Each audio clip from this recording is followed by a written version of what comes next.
Alright. Hello YouTubers, now today we are putting the engine back. So yeah, that's as simple as that really.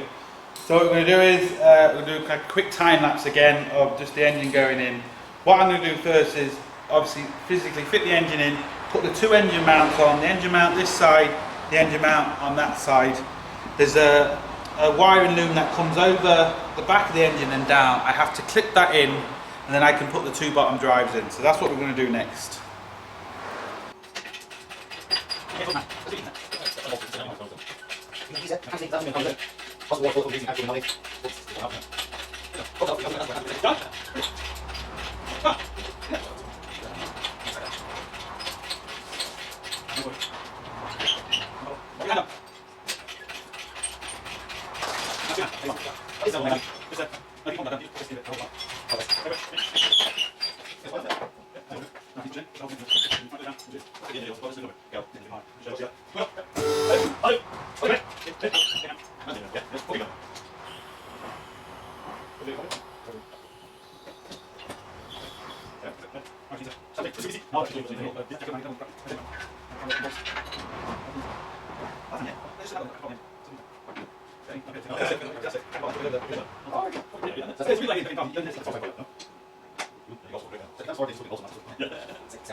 Now as you can see, all we've done is just literally put the engine in. We've got the engine mount here and the engine mount there. It's still nothing's connected, but the engine's physically sitting in. Now, one problem we have come across, whoever took this engine out, obviously in the scrapyard, because sometimes they don't really care, they've damaged the threads inside there, and I can't get this on without cross-threading it.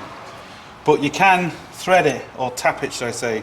I have an M10 here, and if I can put that down there and basically re-thread it,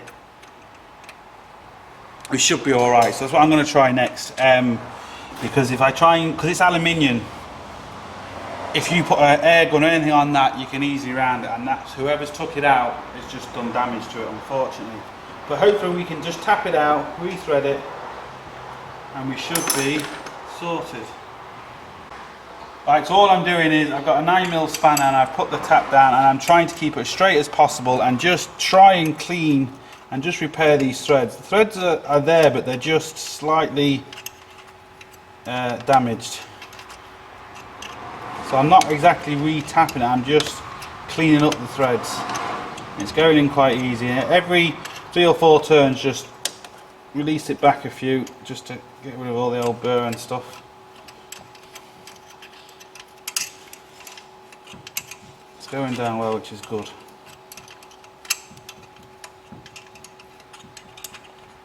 This is what you get sometimes when with second-hand engines and stuff. You just don't know exactly what happens to them when they're in the scrapyard, and these things always pop up.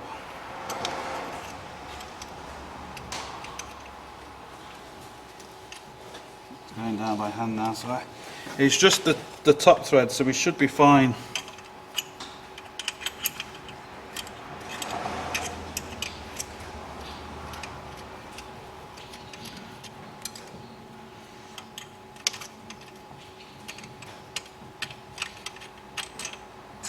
Now you can see all the crap that's come off there, so we know we've done something. Just have to blow that out with the airline.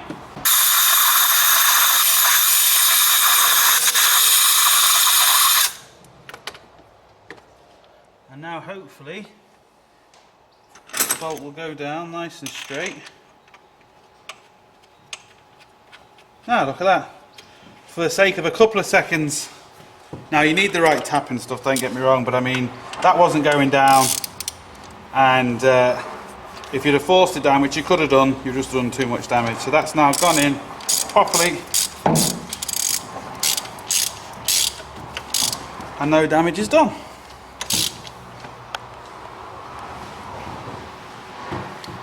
Now the next thing I'm going to do, before I put the drives on, there's a loom here. And it's for the injectors, it's for everything really. All the sensors at the back for the gearbox and crankshaft sensor and absolutely everything. I'm going to put that on. And the reason is because there's a couple of plugs at the back which I can't get to when I put the drive on. So I'm going to just put this on first.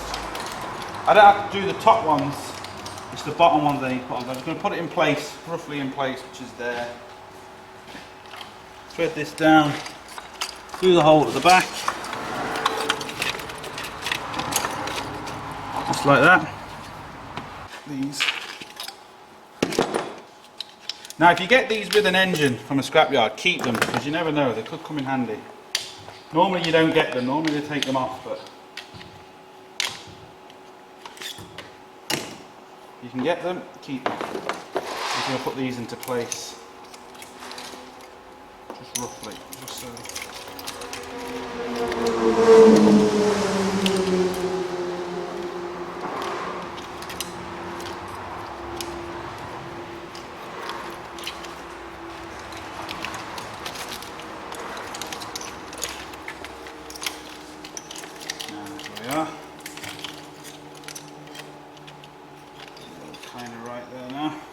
I'm not going to put anything home yet. That's an earth that goes there, but at least it's roughly kind of in the right place for me at the minute. I'm going to lift this up now. I'm going to put the bottom engine mount on to stop this rocking. I'm going to put them clips in. That's the next job. Now YouTube, as you can see, we've got this drive on here, bolted on. Comes down through here. We've also got the track rod end bolted on, obviously got the wheel on, got the middle, or should I say the bottom engine mount on. There's a couple of wires and stuff up there which you can't see. I'm not going to be able to get you to see them, unfortunately. Up here, that's why I put them on first before I put this drive shaft on. But that drive shaft on, as you can see, that goes down to there, and obviously that track rod end, and that wheel's on. So this is now literally, the engine is in. All we've got to do now is bolt all the clips, because there's a load of wires up here, all the clips, all the pipes, bolt everything back together, and hope she starts. Now this is another day. Obviously I had other work to do, so I couldn't get to this, but anyway, what we're going to do now is just basically start putting everything back, all the pipes, the wires, the connections, absolutely everything, and then fingers crossed it just starts. Now this is the gear linkage here. There's 3 bolts which bolt back to the gearbox just down here, so I'm going to put them on next. No point me filming all this because it's just going to be boring. It's just 3 13mm nuts, or bolts should I say, to hold this down. I'm going to then clip back on the that's a little clip there for the thing, for the actual gear linkages. That clip just slips up, but obviously when you're putting it back it just slides in, very simple. And I'm going to put a couple of the connections and a couple of the hoses back. I'll turn the camera on then and I'll show you what I've done. I said I'd just show you this clip going back in. It's very simple. They just literally, they just clip in, they just slide in, they can't go any further. But to take them out, you just get a little screwdriver, you lift this center part up and they just clip out. It's as simple as that. It really is very straightforward how they just clip in. That's that now in. And what I'm going to do next is I'm going to do, you can't quite see there, hopefully I can get it on camera. I'll show you this clips back in. This is for the clutch. It just literally just pushes and clips in. Now you heard that little snap there. This little rubber grommet then goes down in that hole there. Just push that down. Now, so that's that in. Release the vice grips. We have to bleed that now, but at least it's in for the minute. Now basically what I've done is I've connected these 2 pipes here. I've connected the coil packs and the bottom crank sensor, or the top crank sensor as I say, the EGR valve down here. Obviously I've still got a few more. I can actually connect this now. See, it's as simple as that. It's just finding the right ones to go where they need to go. What I'm going to do next is there's a couple of pipes I need to connect here at the top. There's a couple of the water pipes at the back of the engine I need to do. So I'm going to do them next. And that should be, apart from doing a few in the bottom, we should be quite close to seeing if it starts. Now I've put the 2 pipes on here on the back of the engine. That goes into the heater matrix. That's basically what gives you hot air inside. There's a little radiator under your dash and the fan blows the hot air into you. That's how you get hot water. I put all the other clips on here. The only thing I've got left to do this on the bottom is the starter motor. There's a clip and a wire to go on the starter motor. The earth and stuff, it's easy to forget about earths and stuff, so there's a few earths on them, so there's an earth there. What have we done over this side? We have connected the fuel line in, which is here, this one. I've connected the brakes back, the servo goes into the back of the engine, and this breather pipe here as well. I think that's basically everything. Oh, we've also connected the 3 injectors here. I think that's everything more or less on the top. I've got a few clips to do right down here, but I'll have to lift it up to do that. Don't worry about if you've obviously got them, because the best thing to do is obviously once you think you've got all the clips in place, is to turn the ignition on, make sure everything switches on, and try and start it. Now if it doesn't initially start, don't particularly worry about it. It could just be because you maybe left a plug or something off somewhere. And if it obviously does start, it means you've got all the plugs in. But so what I'm going to do now is I'm going to lift this up on the lift and I'm going to do the clips down there. That's the next job. As you can see, we're underneath the car and you can see the big bunch of wires goes all the way down to here. So now basically what we've got to do is put all these back together. And it is very simple. It might look complicated, but they can only really go in one place. This big long wire here is for the alternator, so that goes up there. These other wires are for lander sensors, they're maybe for lights, they're for all sorts of stuff. But again, they can only really go in one place. The most important thing is, just once you've got them all in place, make sure they're all tied off neatly and they're not going to be too close to the exhaust to get burnt, or too close to wires, or too close to the fan where the fan could catch them or anything like that. Just try and be nice and neat. So I'm going to put all these together now and I'll show you them in when they're done. Now, as you can see, I've got the bolt there and the socket up there, so they're connected. I've cable tied it to the radiator here to keep it away from the exhaust. I've got all the connections here. Again, I've cable tied them all nice and neat, so they're all away from everything hot. Same goes up there. Now, I think, I could be wrong, but I think just literally a case of putting the battery in now, and this thing should be ready to fire. But obviously, I've got to service it, but I might just put some oil in to make sure the oil is okay. Put a bit of oil in, just first see if she cranks up before I service it properly. So yeah, just a battery it looks like. Now I'm going to put the battery box on. First thing we need to do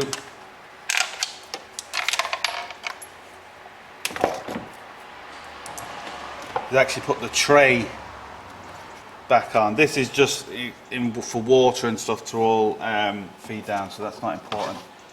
The hardest thing is getting this lined up with the 3 holes we need to line it up with. I thought it was this way. It goes down there. Yeah, that's the way this goes. It's 2 nuts and a bolt,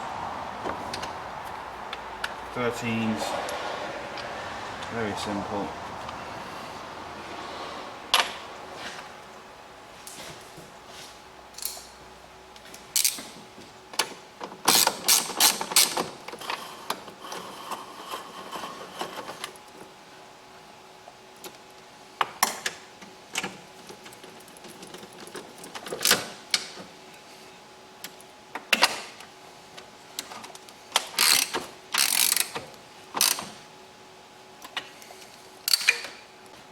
Next thing is the battery.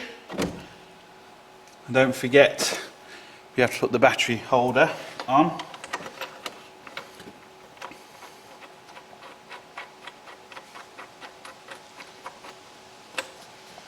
Easy to forget about. Make sure that's caught in the back and the front, which it is.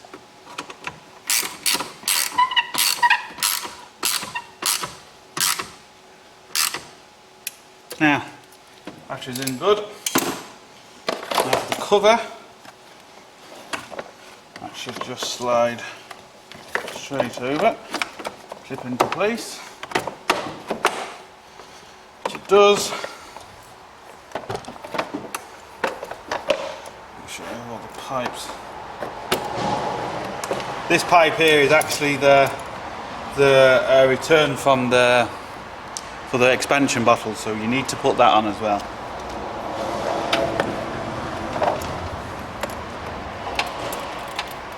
Now, a good thing to try first is just put one of these connections on.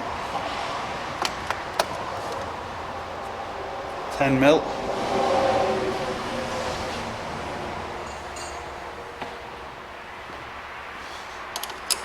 And just tighten this one. This is the earth, by the way. And then just tap that off. Now that's okay, because that's obviously, there's things, there could be lights left on. I just heard the doors locking, but you want to make sure it's when you put it down, yeah, the ignition's on. So I'm just going to turn the ignition off. Now the ignition's off. As you can see, there's no draw, so that's a good sign. Because if you've got maybe, say, a wire in the wrong place or anything like that, this could be sparking really, really badly, and you could have serious problems. But we don't have that, so that's a good sign. And if you do have big sparks, what you want to look out for is your starter motor and your alternator. Make sure they're wired up properly. That's what you're really looking for. Now, we'll leave that on for the minute. I'll just show you the expansion bottle, which is over there. Look.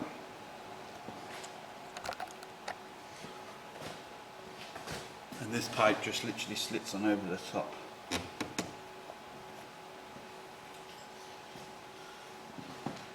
little clip back on it.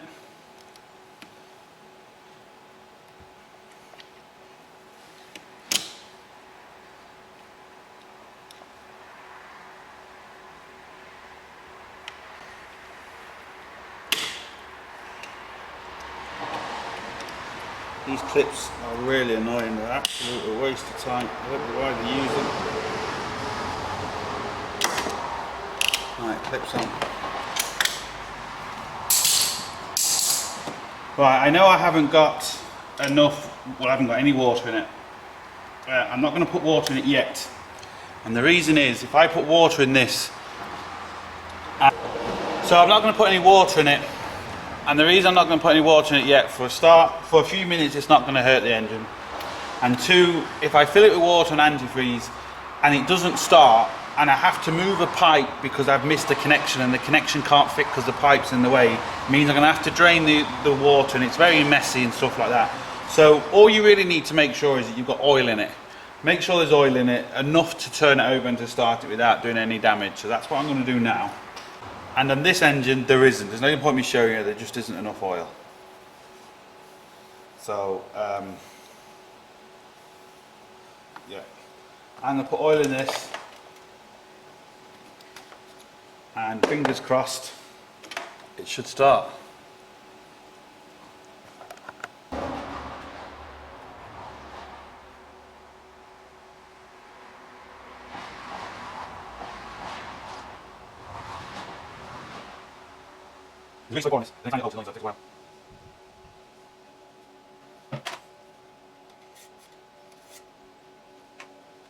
Now from the looks of this, the scrapyard have drained the oil out of this engine, which is a good thing actually, because it means when you're transporting it back, the oil can't get anywhere, and obviously you need to replace it anyway, so that's not particularly a bad thing.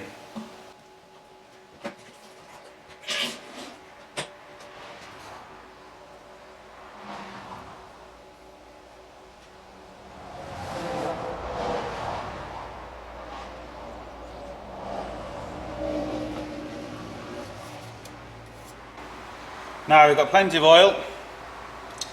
The spark plugs I don't know about, to be honest. I should really change them, but at the minute I haven't got them here, so I'm just going to try this. Now don't be worried if it doesn't start straight away, because you know you've taken, at the end of the day, you're taking the engine out. That there could easily be something you forgot, or there's a slight hole in the pipe, or it's not connected properly, or anything like that. So don't particularly worry about it if it doesn't start straight away.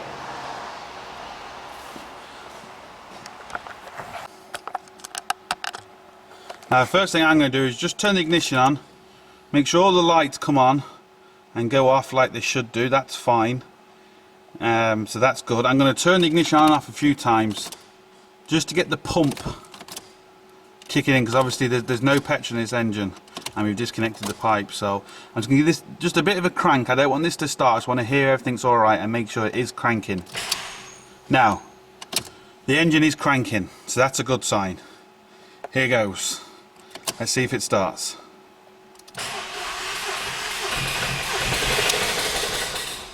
It starts, but it doesn't sound very good. Let's see what the story is with that.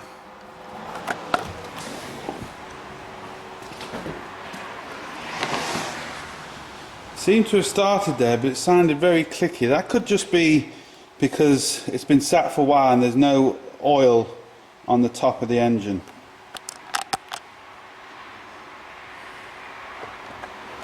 I'm just going to try and start this again and see, maybe leave it running for a few seconds just to see if that noise goes out of it.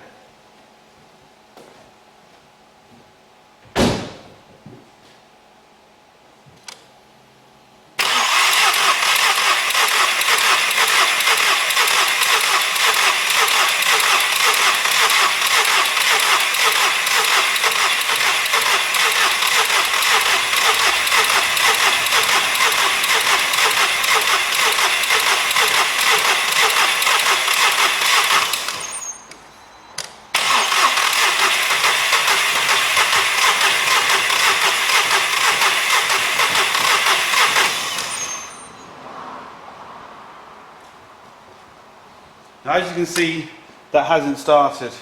I've got a couple more tricks to do and then we'll see.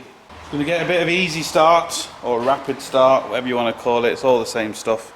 And just squirt. See, it could also be because I haven't got everything on the air filter and everything properly. So I'm just going to squirt a little bit in just on the top of the inlet there.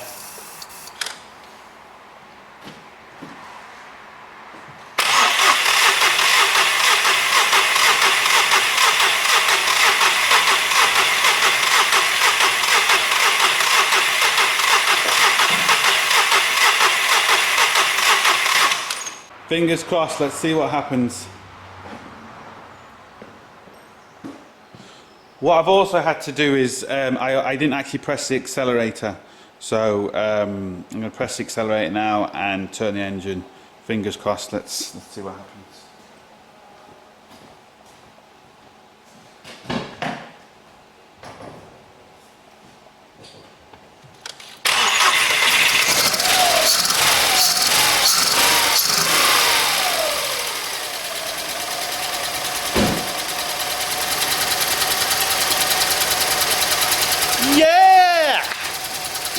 Now, it's running. It's a 3-cylinder and it's obviously making a bit of noise because the airbox and there's a few bits that are still not on it. Seems to be shaking a little bit too much, but also remember that these are really old spark plugs, so the spark plugs could be a bit knackered as well. I'm going to turn it off, I'm going to put water in and I'm going to do a few more tests now. But we're looking good. Sorted.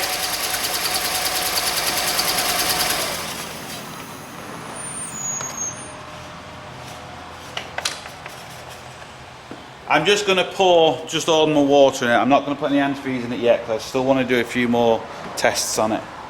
Also, the good thing about not actually putting antifreeze in it is it's a good way of checking to see if there's maybe any leaks or anything.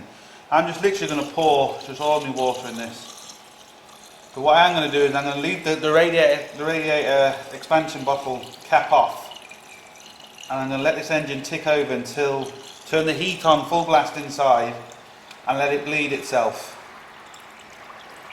So I'm going to leave that off, turn the heat on in full, turn the engine, let it bleed itself. You have to keep an eye on this because it's going to take a bit of water. Just make sure the fan's kicking in, make sure the thermostat's working, make sure everything's doing what it's supposed to be doing. There's no point in you filming it, it's going to take too long, it'll be too noisy anyway, but I'll turn it back on if, well, regardless if it goes well or not, and we'll see. But it starts, bring it on. Alright, just a couple of things I want to touch upon. The engine, I've now, the fan kicked in down here, so we know we're not airlocked up here. I've left the cap off because you leave the cap on, it can airlock, so you don't want it to airlock. I'm about to put some antifreeze in it, which is down there. It's very important you put the pink antifreeze into these Volkswagen German engines and the right oil, which we've put 530 Volkswagen spec oil in.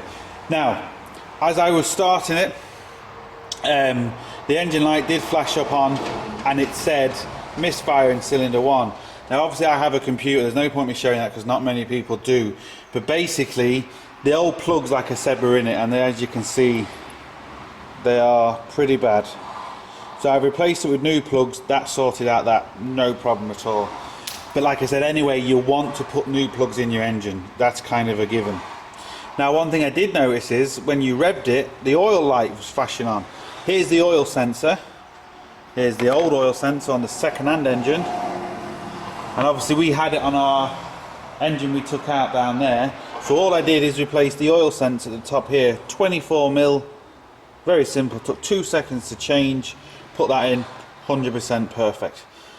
I've drained a bit of water out, I've let it cool down, I've drained a bit of water out. That's why I'm going to put my antifreeze in now.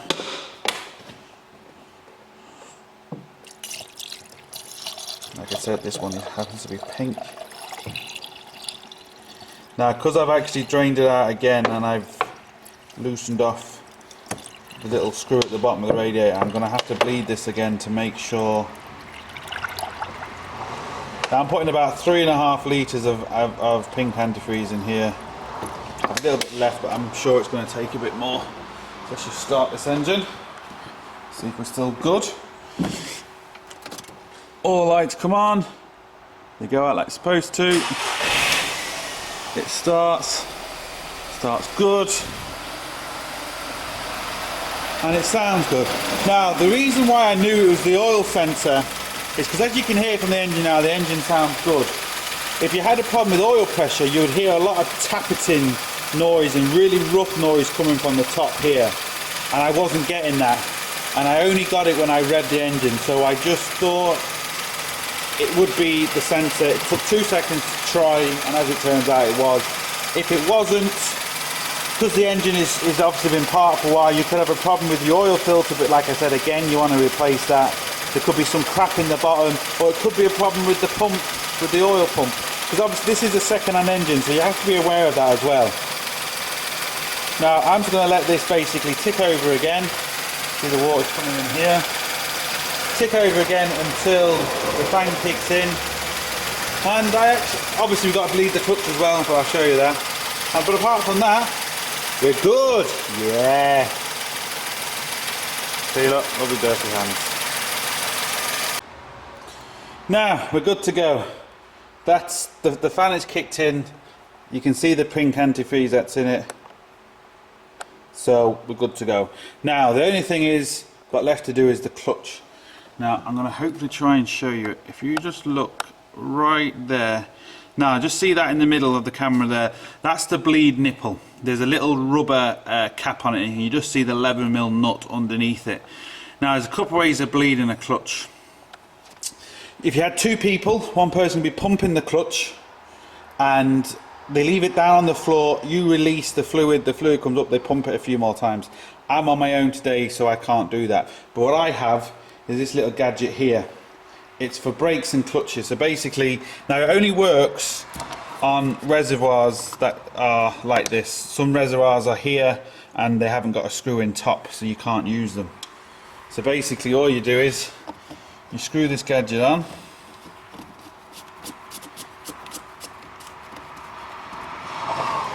You get the other end. I'm trying not to drop it. Get the other end and clip it in. Just like that. Now what I need to do is pump this. You see this little gauge there? I'm going to pump that to about 1 bar. Now that's just over 1 bar pressure. I'm not going to be able to film this because, like I said, I'm on my own. But basically, all I'm going to do now is release that bleed nipple, and there's going to be fluid coming out because obviously there's 1.5 bars pressure on it, and you'll see some air bubbles. Once the air bubbles stop, you lock it back together and your clutch is bled. It's as simple as that. So I'm going to do that now. Now YouTubers, this is another day on this engine, and this should be the last bit now. Basically, it's always good to leave the engine overnight just to check the levels, check the water level, check the oil level, make sure it starts easy when it's cold and stuff like that. I've obviously bled the clutch yesterday, I took it for a drive and it's absolutely fine. I had a problem, the sud nut was a little bit looser, you know, just keep an eye on these things. I'm going to start it up now from cold in the morning and see how it is. If it's all good, then this is it, video over. Like I said, always best to leave it overnight. Leave it running for at least 2 or 3 hours the day before. Leave it overnight. Make sure it starts easy. If it doesn't start easy, there's obviously a problem, or could be a problem somewhere else. If engine lights and other stuff start coming on, you know, obviously be aware of that. So I'm just going to start this now from cold and let's see how we get on.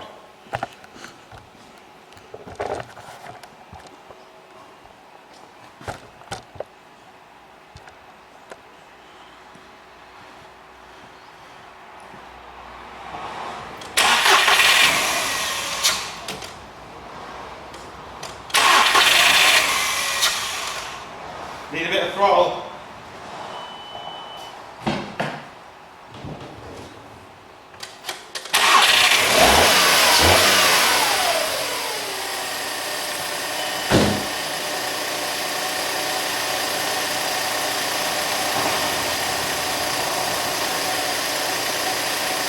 Now I reckon that's good. Just check the water level.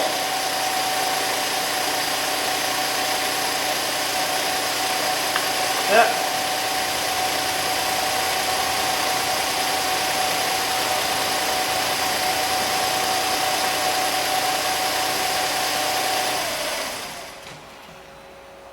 Just going to knock it off so I can check the oil level.